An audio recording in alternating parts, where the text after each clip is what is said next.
और ये वो जो है जा रही है आगे बढ़ है।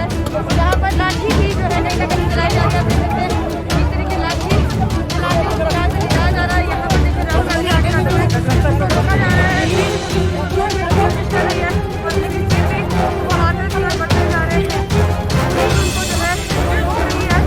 और यहाँ पर देखिए कांग्रेस के कार्यकर्ताओं के बीच में और पुलिस के बीच में कहीं ना कहीं हाथापाई हो रही है।